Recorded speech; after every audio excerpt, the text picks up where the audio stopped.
All right, ladies and gentlemen, welcome back to Special Topics in Asia, Africa, and the world we live in. We have completed the first of the Special Topics segments. I hope you're ready to knock it out of the park when it comes to the test. Go ahead and put that mayonnaise Namer on there and put that Hijra of Muhammad on your timeline, which gets you a bonus point. Of course, in order to get the bonus point, you must complete the Chinese history timeline to perfection, and then only then do you qualify for the bonus points. So good luck with that. I'm sure you can do it. I know that not everybody's like exactly jumping in and proving what they know, but we'll just have to hope that you guys are taking it seriously and take advantage of what you can. We now begin segment 2 of Special Topics. And Special Topics is not always necessarily gonna line up exactly with the main course. In other words, I guess in a way, it would be better if Special Topics were starting next Thursday with Korea, because we already would have at least had our introduction to Japan. And Japan is a major culture and Korea is not. So when you're studying them, it's good to do them side by side with Japan as the main focus. Now that we already know about the cardinal culture of China, we're in a good spot. But with Japan as the main focus and then Korea demonstrating kind of connections and comparisons. So that would be, I think, the best. But sometimes the Special Topics just cannot go as long. There's just not as much to say and it's not as important. So we won't always be able to connect them that way. But I think what I'll do is I'll take advantage of when this Korea segment ends, which probably will end a couple weeks shy of the Japan segment. I think what I'll do is I'm going to throw in some bonus histories. So I think we'll do a Vietnam and I think we'll do a Philippines, because Philippines I have not done before. Vietnam, I'll be able to use some of my old material. And those things will be like kind of like mini histories that take like 2 lessons or maybe 4, I don't know, but smaller, because I'm not enough of an expert to give really long lessons on those. But hey, there's all these cool places in the world and it's worth learning about them. And I think my desire now extends to the Philippines as a topic just because it's right there in the same area. So anyway, that's just a heads up about the way things are going and what's coming. And hopefully we can get some of the other students to get excited about that and join the class as well. So let's now dive into I'll try to post this recording on the regular class webpage so that people can watch it and see if they want to get involved. Because we got a really amazing topic here. Korea is a place that is important kind of all out of proportion. It's a tiny little place, right? It's so small. Korea is about the size of, let's say, Italy, but it's divided in 2, North Korea and South Korea. And, it's just what a spot to be in the world. It's sandwiched in between China, Russia, and Japan. What a spot.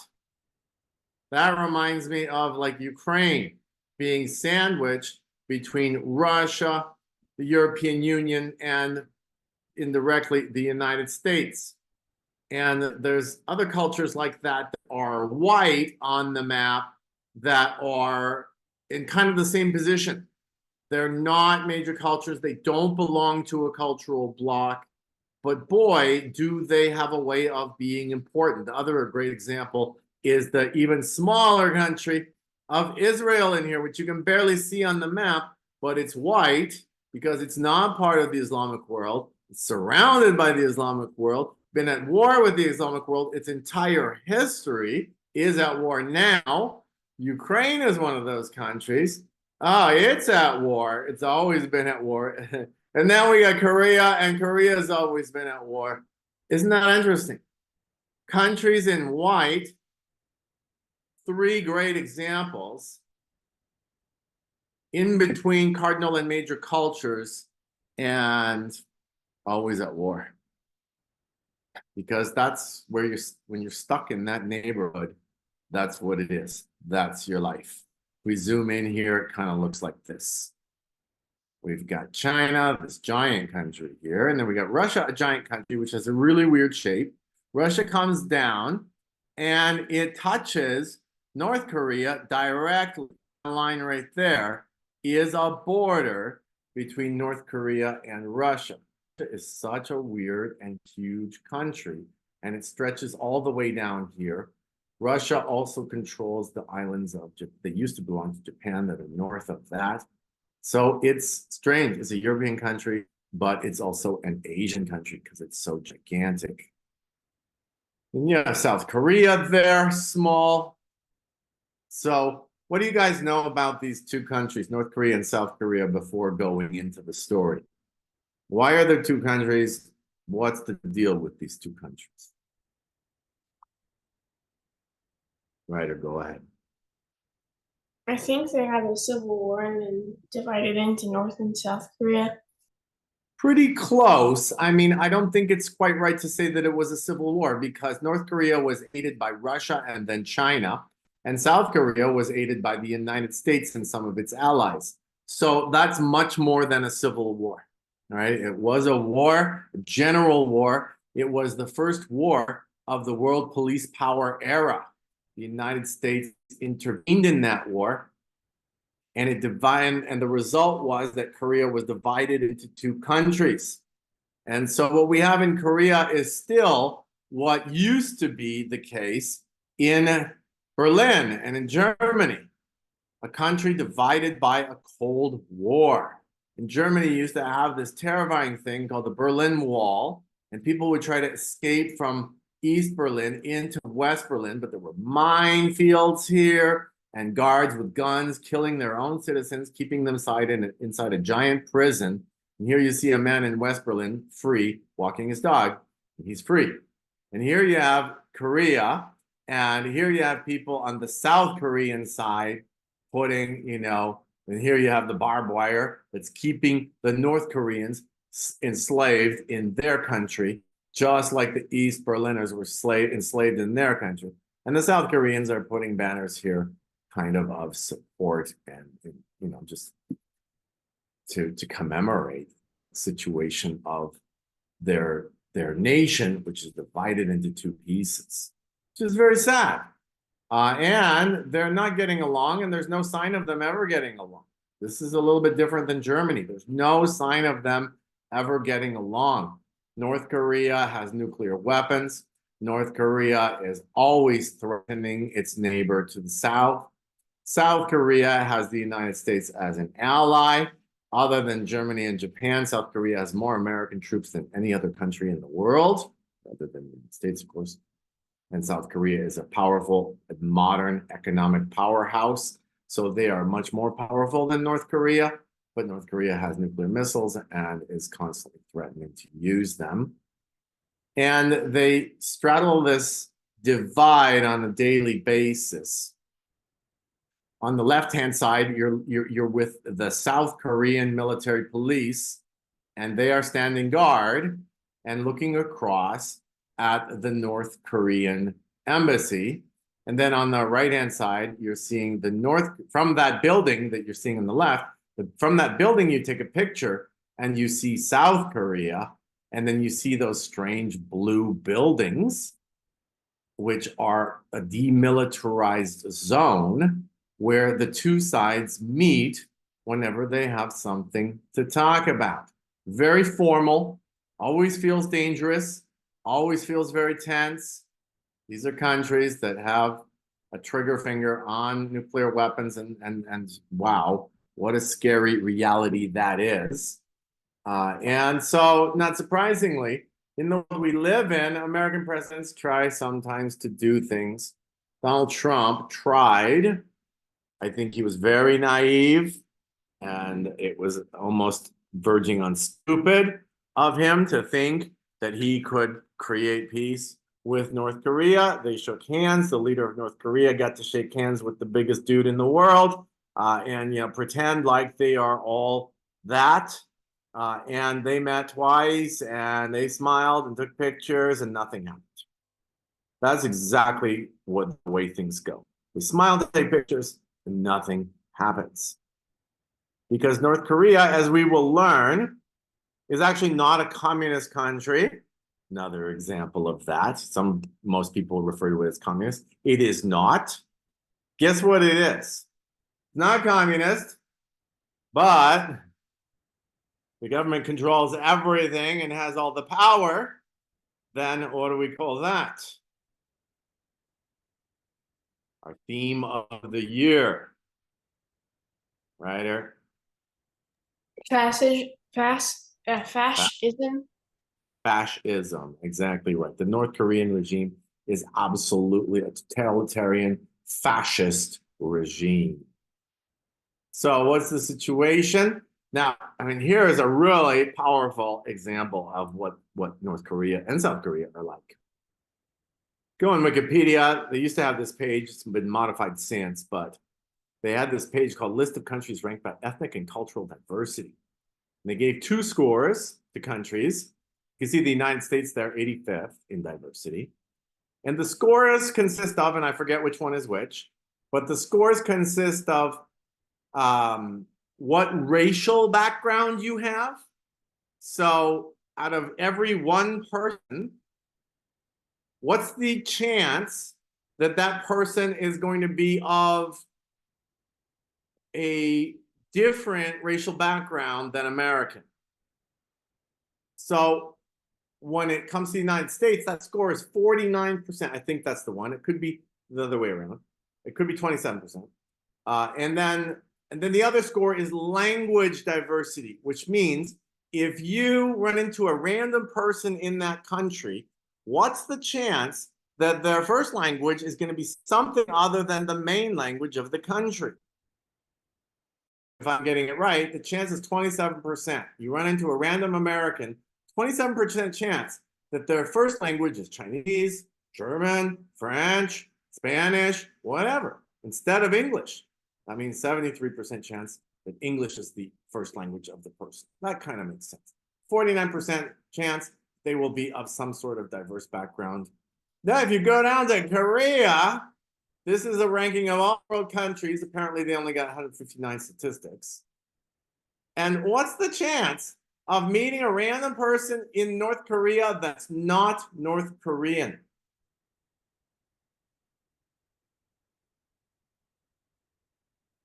Ryder, do you know how to read that number? I think that is 0.2%.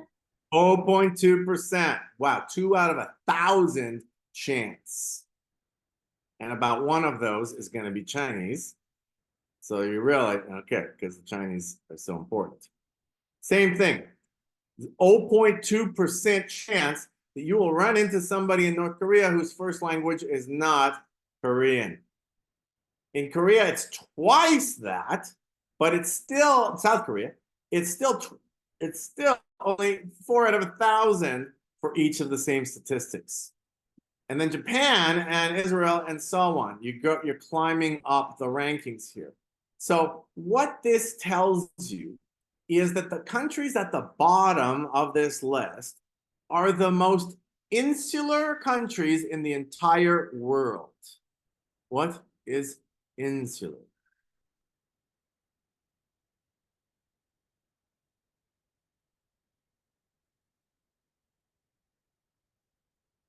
Right.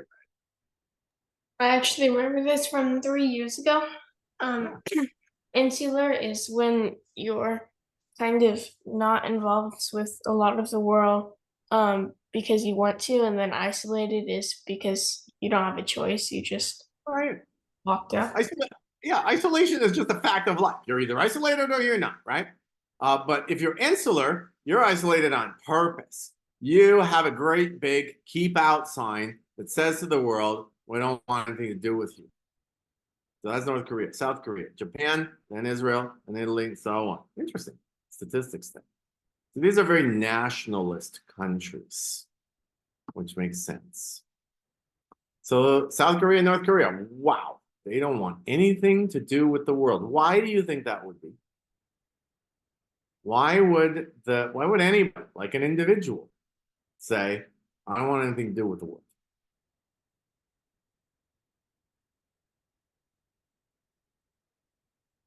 Not too hard of a question.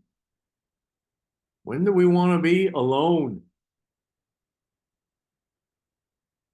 Come on, Anna, Julia, you guys can contribute too. When do we want to be alone? When do we when do we not want to answer questions from the teacher? Because why? Because we're super happy and excited about the prospect of interacting with other people and we want to kind of put ourselves out there and we believe that, it's going to turn out really great and we're happy and proud and we're willing to share. No, that's not why. Right there.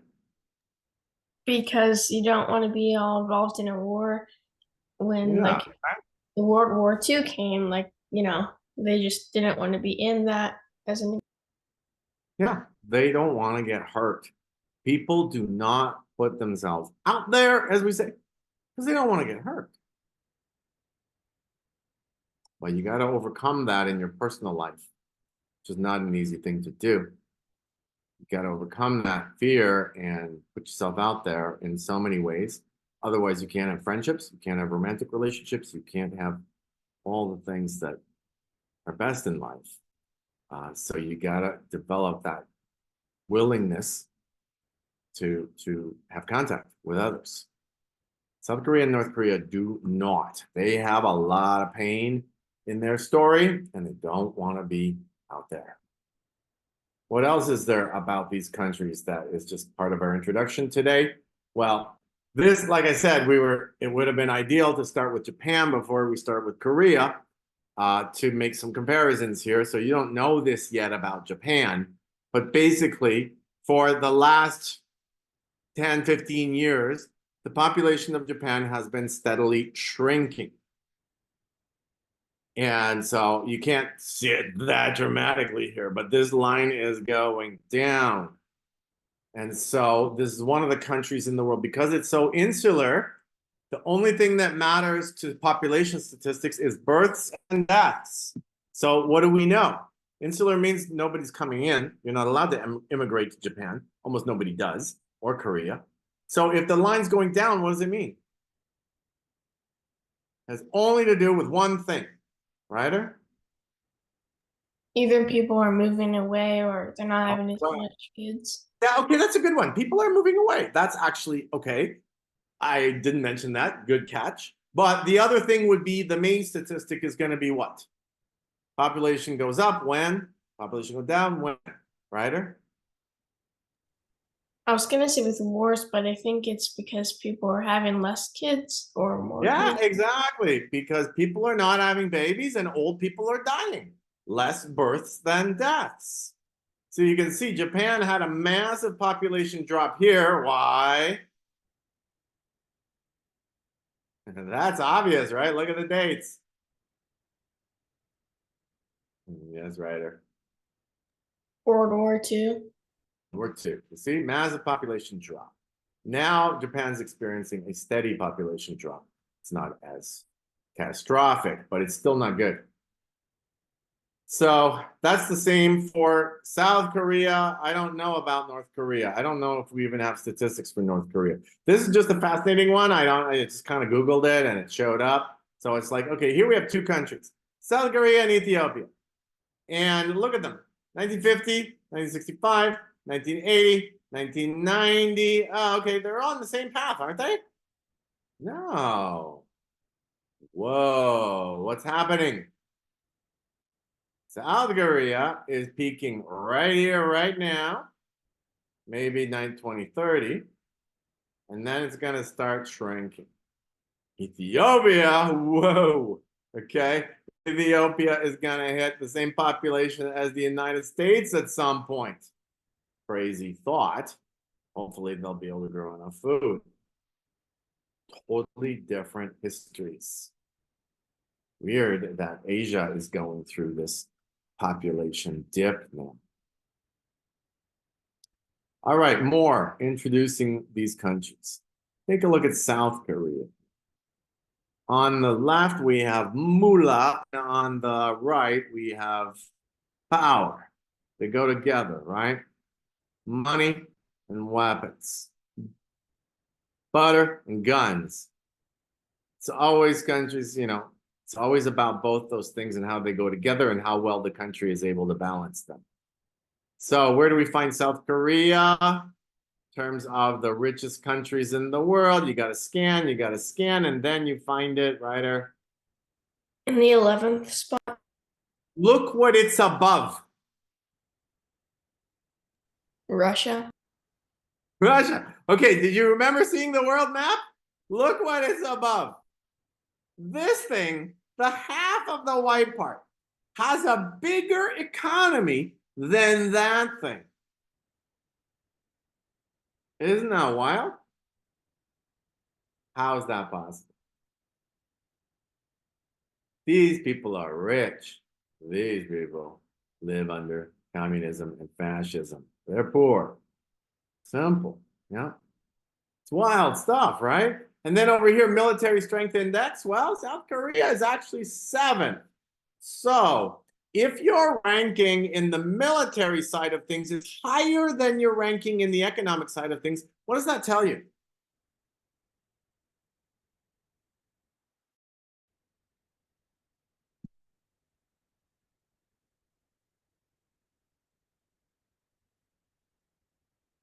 What's your priority?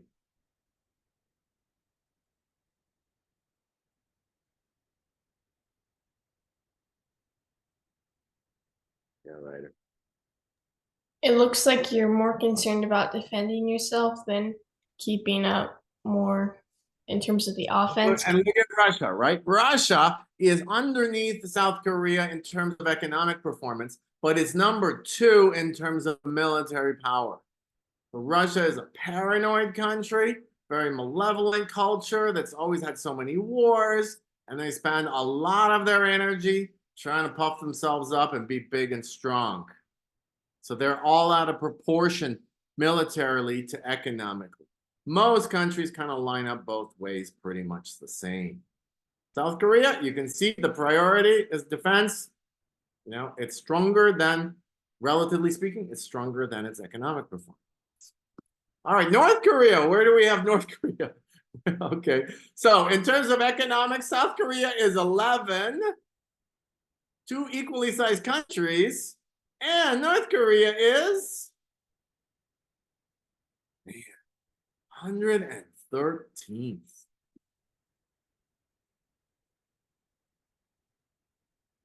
That's pitiful. These are the same people. They should be at the same level. North Korea is pitiful economic. Militarily, where is North Korea? In the top 20? Oh, I guess the point is it doesn't make the list. So yeah, you can't be 113th in the world economic rankings and make it into the top 20 in military rankings. You just can't. You can't even get past Canada. Canada with its military, right? So there, North Korea, even though it has nuclear weapons, couldn't win a fist fight with Canada if you take the nuclear weapons out of the equation. So, all right. Well, then how can we be in this world? How can we be in a world in which you have these 2 Koreas? One of them is ecstatically wonderful and great compared to the other. One of them is on a whole other plane. The other is just absolutely pitiful. Isn't that amazing? I mean, how can that be? Well, that's exactly our topic. What do we have to study in order to answer that question?